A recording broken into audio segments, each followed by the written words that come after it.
lo que tiene que ver son los receptores sensitivos y la parte motora de los usos musculares y los órganos tendinosos de Golgi. Ya casi no tengo. Ya.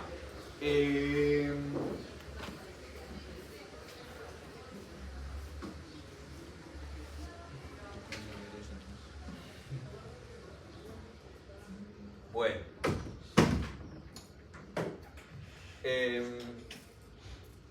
A ver.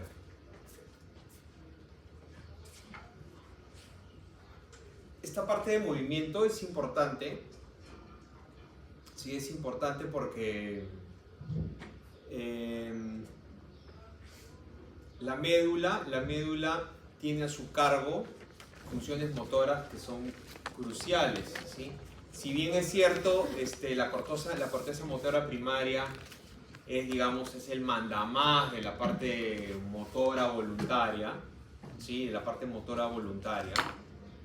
Y bueno, también hay algunas otras estructuras como el cerebelo, etcétera, que van a intervenir en el control motor. La médula tiene a su cargo funciones y tareas fundamentales, como por ejemplo, ¿no? Yo puedo decidir en este momento ponerme de pie y caminar hasta la puerta, y yo voy a iniciar la marcha, ¿sí? Yo voy a iniciar la marcha, y parte de ello tiene, digamos, planificación de movimiento, por el cerebelo, y el inicio de la marcha por el control de la corteza motora primaria, y yo voy a iniciar la marcha. Y una vez que yo inicio la marcha, ¿no? Una vez que yo inicio la marcha, estoy contrayendo y relajando de manera alternada el cuádriceps, el bíceps crural, luego el cuádriceps y luego otra vez. Y yo no estoy pensando, oye, ahora tengo que contraer el cuádriceps, ahora relajarlo de la pierna derecha, y ahora relajarlo de la pierna izquierda, y ahora contraer el de la derecha. No estoy haciendo digamos, ese nivel de control motor, ¿no? Con mis miembros inferiores para la marcha.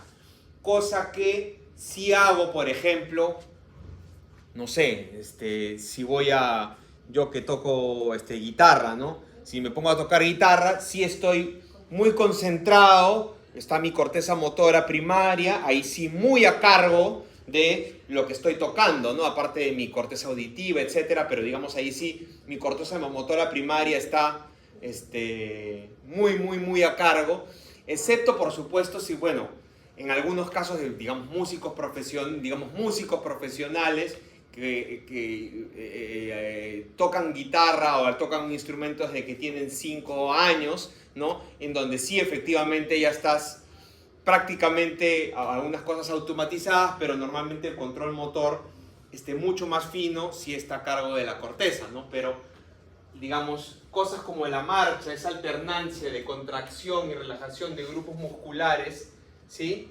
Eso está bastante a cargo de la médula, ¿sí? Y una parte importante de las tareas de las que se encarga el control medular, ¿sí? Son los reflejos, ¿sí?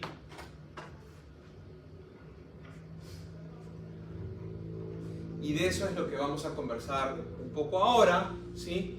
Cómo está organizada la médula para poder realizar estas tareas.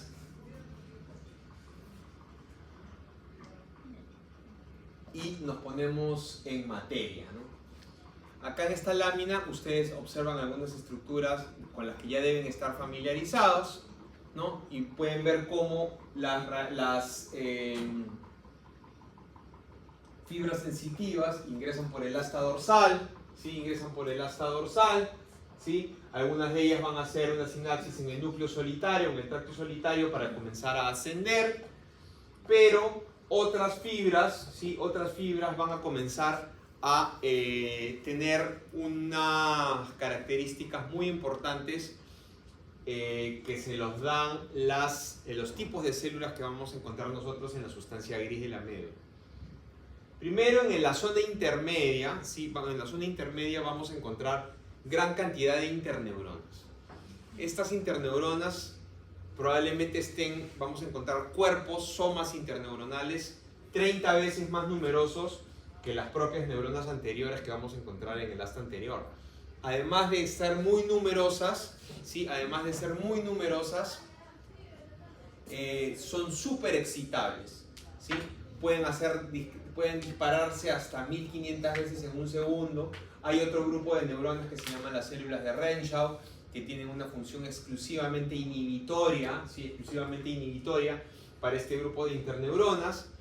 Y este grupo de células, ¿sí? Esas interneuronas, lo que van a hacer es, le van a permitir, por medio de circuitos de reverberación, como habíamos visto en la clase 1, los circuitos de reverberación en donde las neuronas emiten un axón que le va a permitir excitarse a sí mismo para mantener, digamos, la señal constante, ¿no? En función a la intensidad del estímulo inicial. Otra característica que van a tener estas interneuronas es que me van a poder producir divergencia amplificatoria, es decir, que van a estimular motoneuronas de tipo alfa, por ejemplo, ¿sí? Que me van a estimular de manera conjunta grupos musculares para hacer un movimiento preciso, y del mismo modo voy a poder hacer inhibición también recíproca en otros grupos de músculos, pero que van a ser los antagonistas del movimiento que yo voy a realizar, y eso lo vamos a ver ahorita con detalle cuando veamos el reflejo miotático, ¿no? Pero me va a permitir, digamos, estas interneuronas estimular, excitar grupos de motoneuronas alfa que van a excitar a grupos musculares, y por otro lado me voy a permitir también inhibir más bien los grupos musculares antagonistas para el mismo movimiento. Entonces, ¿cómo organizamos a la médula? Recuerden que yo les había dicho que cuando estábamos haciendo las tablitas de los tipos de receptores sensitivos, que incluyéramos en los receptores sensitivos a los usos musculares y a los órganos tendinosos de Golgi, ¿sí? Los usos musculares envían fibras sensitivas de tipo 1A, ¿sí? De tipo 1A, que son las más rápidas, ¿sí? A que ingresen por el asta posterior, ¿sí? Ingresan por el asta posterior y van a hacer sinapsis con una neurona motora alfa, y esa neurona motora alfa va a ir hasta la placa motora, que es la que está en el límite del músculo con el tendón, y esa neurona motora alfa es súper importante porque es ella quien se va a encargar de la contracción voluntaria del músculo, y son aquellas que me van a otorgar la fuerza muscular, las alfa, ¿ok? Que están en estas fibras extrafusales, hacia afuera, ¿ok? Y hay otro tipo de neuronas motoras, llamadas neuronas motoras gamma. Estas neuronas motoras gamma van a ir directamente al uso muscular, y son estas las que me van a dar tono muscular. Alfa es fuerza muscular, gamma es tono muscular, ¿ok? Entonces, estas neuronas motoras que salen del asta anterior pueden ser alfa, que me dan fuerza muscular, y pueden ser gamma, que me dan tono muscular. Ambas pueden recibir sinapsis de tipo sensitivo, sobre todo las alfa, ¿sí? Y pueden recibir fibras descendentes de la vía córtico-espinal, que van a descender, por supuesto que es la vía piramidal, y que pueden enviar fibras y sinapsis hacia tanto las motoneuronas alfa como las motoneuronas gamma. Si yo me acerco un poco más, van a observar que las fibras sensitivas 1A y 2 están intrafusales. Este es el uso muscular completo, y el uso muscular completo tiene dos porciones. Tiene una porción intrafusal, que es esta, y tiene una porción extrafusal, ¿ya? En la porción intrafusal es donde están las neuronas sensitivas, ¿sí? De tipo 1A y de tipo 2. Las 1A están más hacia el centro y las tipo 2 están un poquito más hacia la periferia. Las del tipo 1A son extremadamente sensibles al estiramiento brusco, al cambio de longitud del uso muscular. Ahorita lo vamos a ver con más detalle. Y las fibras del tipo 2, sobre todo al tono. Y mis fibras motoras alfa, la motoneurona alfa, va a inervar las fibras extrafusales, que son aquellas que me dan la fuerza muscular, nuevamente repito, y que se unen con las intrafusales por medio del glucocálix, de tal forma que cuando se estiran las extrafusales también se estiran las intrafusales. Y las fibras motoras gamma, ¿sí?, van a inervar motoramente a las fibras intrafusales. Ahora, si yo me acerco un poquito más todavía, ¿sí? Si yo me acerco un poquito más, este es el uso muscular, pero esta ya es la parte solamente intrafusal. Van a ver que acá están las neuronas, perdón, las fibras aferentes de tipo 1A inervando a las fibras de bolsa nuclear. Hay dos tipos de fibras intrafusales. Unas fibras de tipo de bolsa nuclear, que como pueden ver forman como una bolsita llena de núcleos, y otra fibra de cadena nuclear, que es como uno en fila de otro y forman como una cadena de núcleos. Las fibras de tipo 1A, que son las sensitivas, aferentes más rápidas, estas son las que son extremadamente sensibles a los cambios de longitud del uso muscular y van a inervar tanto a las bolsas nucleares como a las cadenas nucleares. Las fibras de tipo 2 en realidad van a recibir información sensitiva sobre todo de las cadenas nucleares. Estas son las sensitivas, las aferentes. Y en cuanto a las eferentes, que son las motoras, las fibras gamma motoras, que son las que inervan, y las intrafusales, que son las que me dan el tono muscular, ¿sí? Las que me dan el tono muscular van a ser de dos tipos. Gamma dinámicas, ¿sí? Gamma dinámicas, que son aquellas que van a actuar cuando hay un estiramiento brusco en cambio de longitud brusca de la longitud, valga la redundancia, del uso muscular, por eso son dinámicas.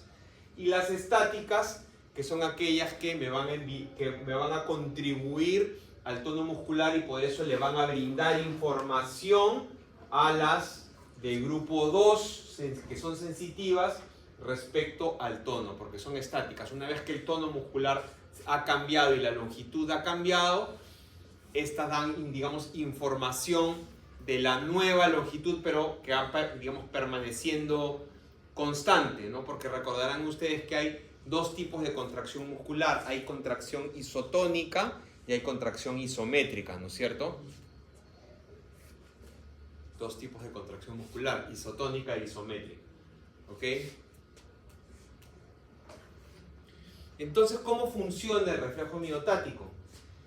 Las fibras 1A, ¿sí? Las fibras 1A, que son las sensitivas, que son las intrafusales, esas que son extremadamente sensibles al cambio de longitud, son las que van a enviar información sensitiva que va a ingresar por el asta posterior y va a ser sinapsis monosináptica con una neurona alfa, ¿sí?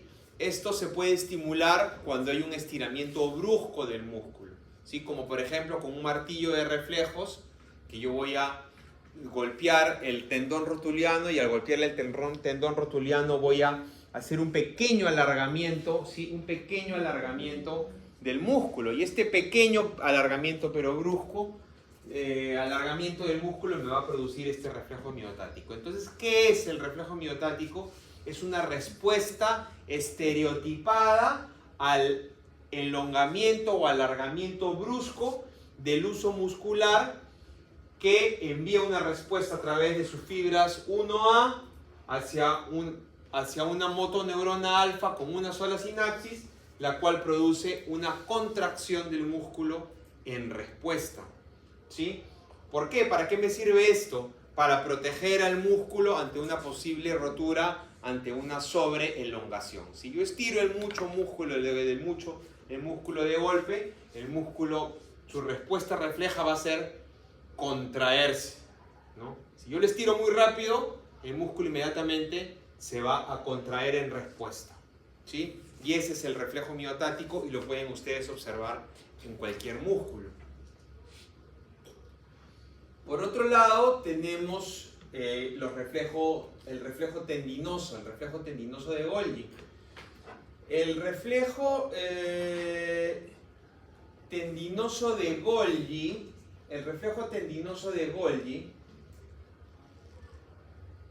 a diferencia del reflejo miotático y los usos musculares, lo que detectan es el estiramiento, la longitud del uso muscular, ¿sí?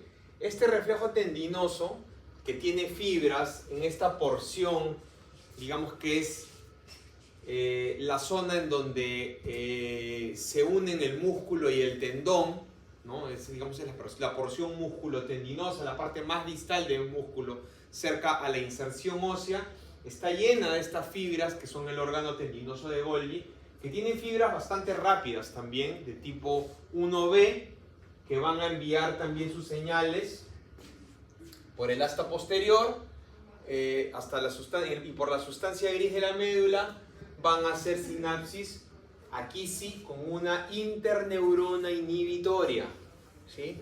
Aquí sí hay una sinapsis con una interneurona inhibitoria. En esta sinapsis con esta interneurona inhibitoria, ¿sí? Esta interneurona inhibitoria lo que va a hacer, como su nombre lo dice, es inhibir a una neurona motora anterior alfa, de tal manera que va a producir una respuesta de relajación. Ejemplo, yo estoy cargando mucho peso en el gimnasio, estoy haciendo demasiada tensión, y para prevenir una rotura o que se desprenda el tendón de su inserción muscular o que se rompan las fibras, se produce inmediatamente una relajación, ¿no? Se produce una relajación en respuesta y el músculo se relaja y simplemente suelto la pesa, digamos, ¿no? Para evitar que se rompa el músculo.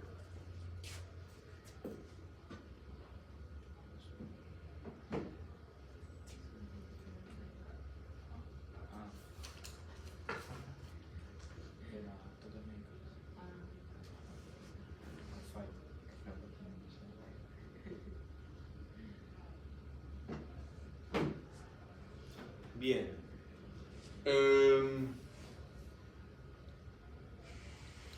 Ahora, este reflejo hubiera sido interesante que lo puedan observar ustedes con el sapito.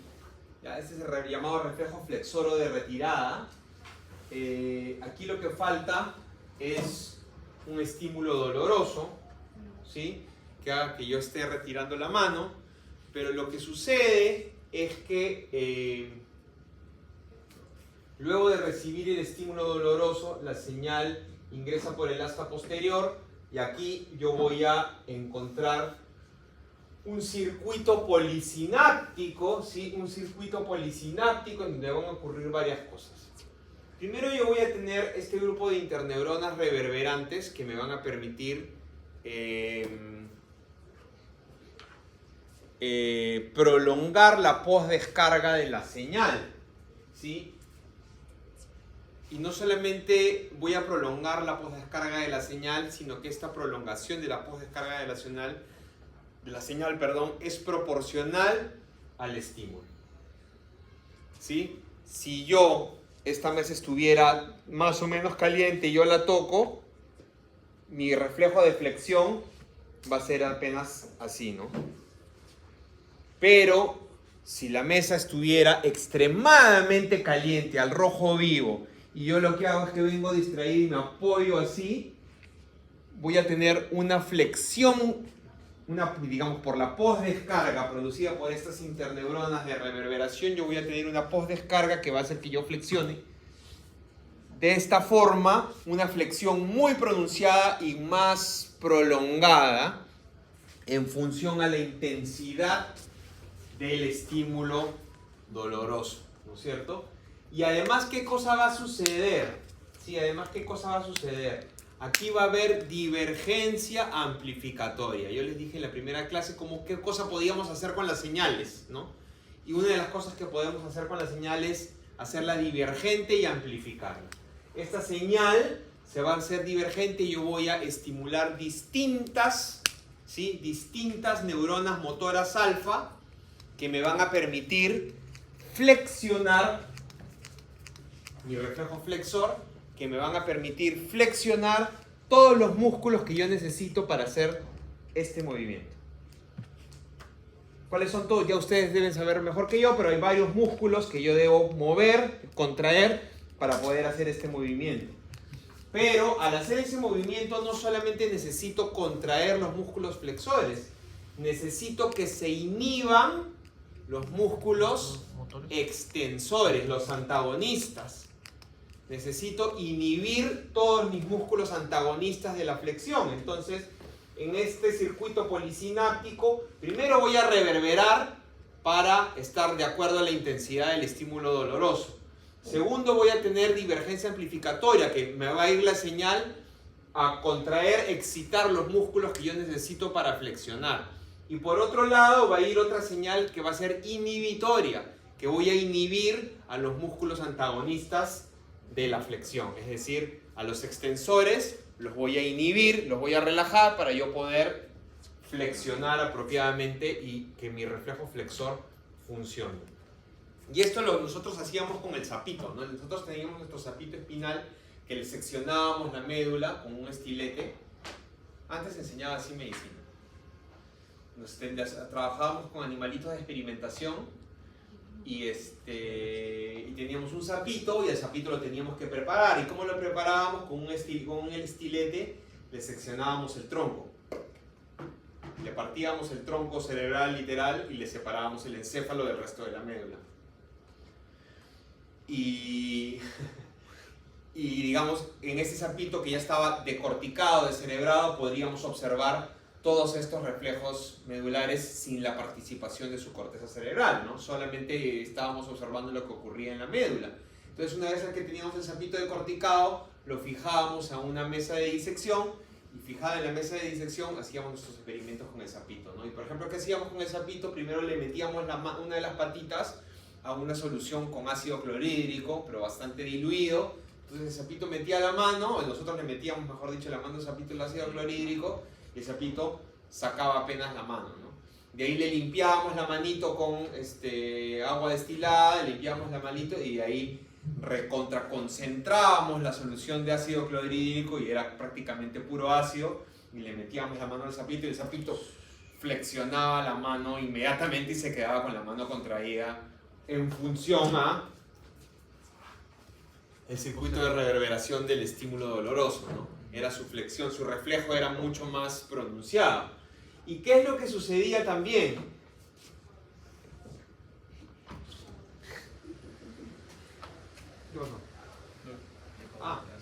Ya acabó la clase.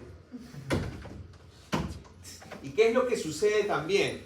Este circuito envía señales al lado contralateral, ¿sí? Al lado contralateral de la médula, ¿sí? Al lado contralateral de la médula, de tal manera que lo que ocurre en el miembro contralateral es una extensión, un reflejo de extensión cruzada. El sapito, o sea, no solamente el sapito, sino que tú flexionas y lo que como tu reflejo flexor, que es el reflejo flexor y de retirada, tú flexionas y lo que va a suceder entre 0.2 y 0.5 segundos después es que esto inmediatamente el otro miembro, el miembro contralateral, tú lo vas a extender.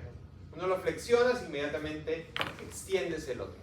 ¿Por qué? Porque ese movimiento de extensión del lado contralateral te va a permitir alejarte del estímulo doloroso. ¿Sí? Entonces, si el estímulo doloroso es muy intenso, se activa el reflejo de extensión cruzada que te va a permitir alejarte, ¿no? Entonces, cuando el sapito era estimulado con el ácido clorhídrico más concentrado, flexionaba su pata y unos instantes después veían como su otra pata se estiraba, ¿no? Y acá lo que sucede es absolutamente lo opuesto, ¿no? Porque aquí lo que se excitan son los músculos extensores y se inhiben los flexores. Es cruzado, ¿no? Acá yo estoy excitando los flexores y relajando los extensores, y del otro lado estoy excitando los extensores y relajando los flexores. Por eso se llama reflejo de extensión cruzado.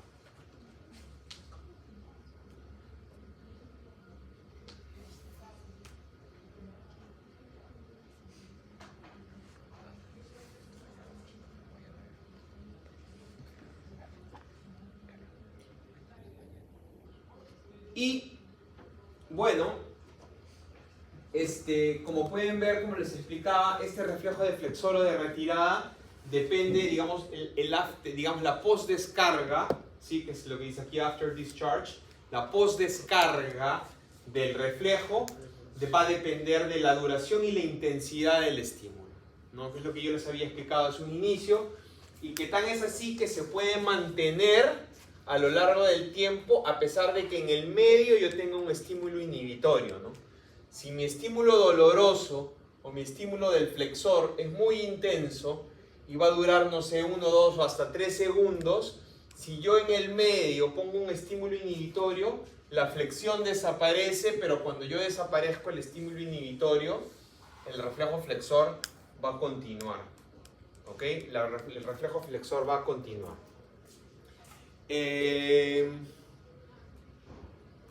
No se olviden que tenemos neuronas motoras inferiores, ¿sí? Neuronas motoras inferiores, que son aquellas que salen del asta posterior, ¿sí? Que son las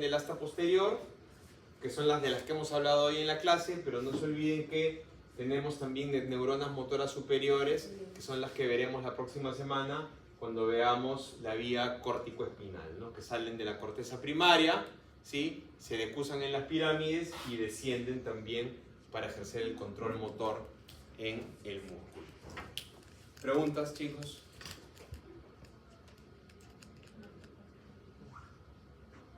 ¿Preguntas?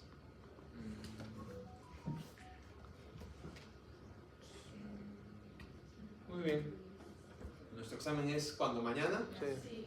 Vayan a estudiar. Más o menos como